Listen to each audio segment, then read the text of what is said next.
Hello everyone, creative বাংলাদেশের পক্ষ থেকে আমি মাহাদি হাসান বলছিলাম। আজ আমরা ভিডিওটিতে জানব কোন আম কোন মাসে পাকে।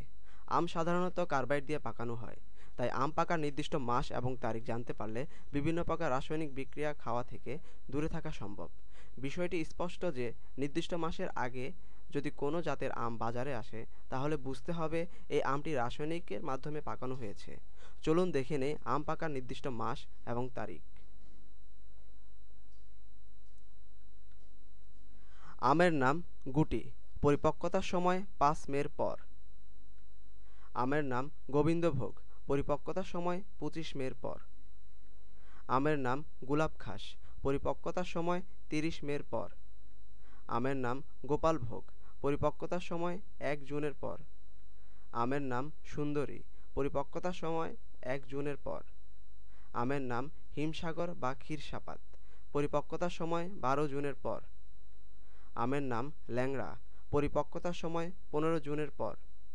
আমের নাম বোম্বই, পরিপক্বতার সময় ১৫ জুনের পর। আমের নাম লক্ষ্মণভোগ, পরিপক্বতার সময় ২০ জুনের পর। আমের নাম হাড়িভাঙ্গা, পরিপক্বতার সময় ২০ জুনের পর। আমের নাম আম্রপলি, পরিপক্বতার সময় ১ জুলাই থেকে। আমের নাম মল্লিকা, পরিপক্বতার সময় ১ জুলাই থেকে। আমের নাম ফজলি, পরিপক্বতার সময় ৭ জুলাই থেকে।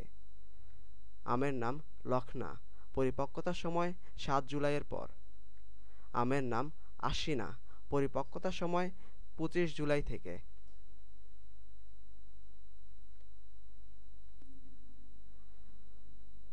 ধন্যবাদ ভিডিওটি দেখার জন্যে।